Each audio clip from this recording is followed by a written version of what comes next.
सियावर रामचंद्र की जय। बैठे बरासन राम जनक मुदित मन दशरथ भय। तनु पुलक पुनि पुनि देख अपने सुकत सुर तरु फल नए। भरी भुवन रहा उछाहु राम बिबाहु भासबहि कहा। केहि भांति बरनि सिरात रसना एक यहु मंगल महा। श्री राम और जानकी जी श्रेष्ठ आसन पर बैठे। उन्हें देखकर दशरथ जी मन में बहुत आनंदित हुए। अपने सुकृत रूपी कल्प वृक्ष में नए फल देखकर उनका शरीर बार बार पुलकित हो रहा है। 14 भुवनों में उत्साह भर गया। सबने कहा कि श्री रामचंद्र जी का विवाह हो गया। जीव एक है और यह मंगल महान है। फिर भला यह वर्णन करके किस प्रकार समाप्त किया जा सकता है। तब जनक पाई वशिष्ठ आयसु ब्याह साज संवारिके। मांडवी सुत कीरति उर्मिला कुंवरी लई हंकारिके। कुश केतु कन्या प्रथम जो गुण शील सुख शोभामयी। सब प्रीति रीति समेत करिसो ब्याह नप भरतई दई। तब वशिष्ठ जी की आज्ञा पाकर जनक जी ने विवाह का सामान सजाकर मांडवी सुत कीर्ति जी और उर्मिला जी इन तीनों राजकुमारियों को बुला लिया। कुशध्वज की बड़ी कन्या मांडवी जी को जो गुणशील सुख और शोभा की रूप ही थी। राजा जनक ने प्रेम पूर्वक सब रीतियां करके भरत जी को ब्याह दिया। जानकी लघु भगिनी सकल सुंदर शिरोमणि जानिके। सोतनय दीन्ही ब्याहि लखनहि सकल विधि सन्मानिके। जेहि राम श्रुत कीरति सुलोचनी सुमुखी सब गुण आगरी। सो दई रिपुसूदनहि भूपति रूपशील उजागरी। जानकी जी की छोटी बहन उर्मिला जी को सब सुंदरियों में शिरोमणि जानकर उस कन्या को सब प्रकार से सम्मान करके लक्ष्मण जी को ब्याह दिया। और जिनका नाम श्रुतकीर्ति है और जो सुंदर नेत्रों वाली सुंदर मुख वाली सुंदर गुणों की खान और रूप तथा शील में उजागर हैं, उनको राजा ने शत्रुघ्न को ब्याह दिया। अनुरूप बर दुल्हन परस्परी लखी सकुच ही हर सही। सब मुदित सुंदरता सराहहि सुमन सुरगन बरसहि। सुंदरी सुंदर बरन सह सब एक मंडप राजहि। जनु जीव और बारियु अवस्था विभुन सहित विराजहि।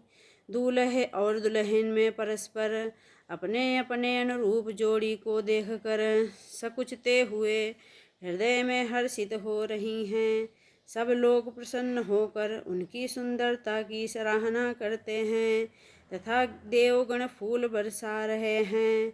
तब सुंदरी दुल्हनें सुंदर दूल्हों के साथ एक ही मंडप में ऐसी शोभा पा रही हैं मानो जीव के हृदय में चारों अवस्थाएं जागृत स्वप्न सुषुप्ति और तुरीय अपने चारों स्वामियों विश्व तेजस् प्राज्ञ और ब्रह्म सहित विराजमान हों।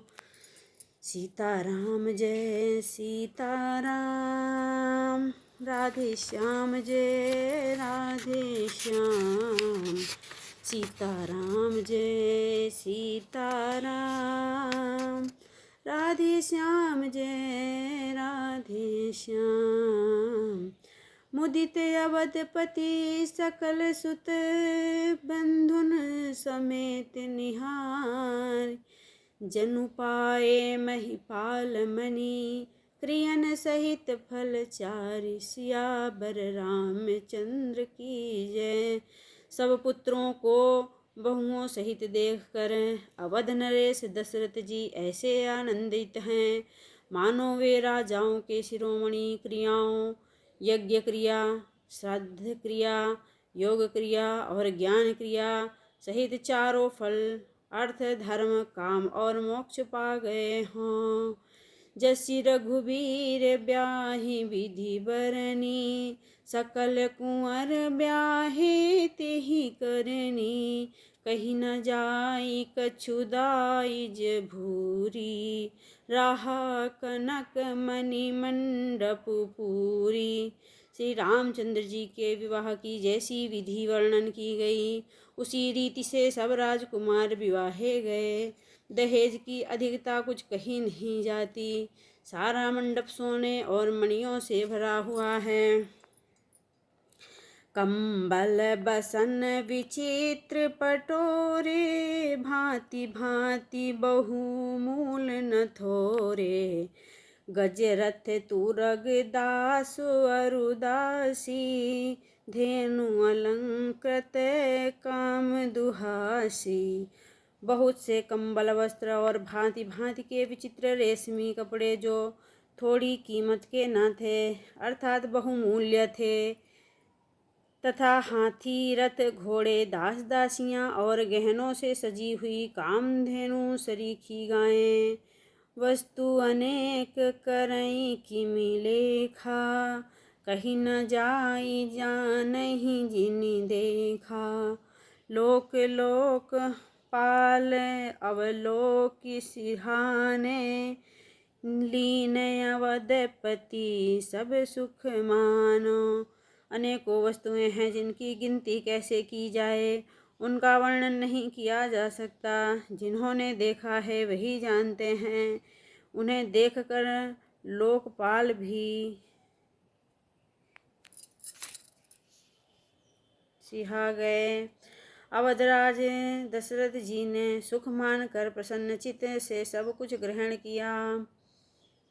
दीन जानकिन जो जेहि भावा, उबरा सो जन वास्यहि आवा, तब कर कोटि की जनकु मृदुबानी, तब कर जोरी जनक मृदुबानी, बोले सब बरात सन्मानी।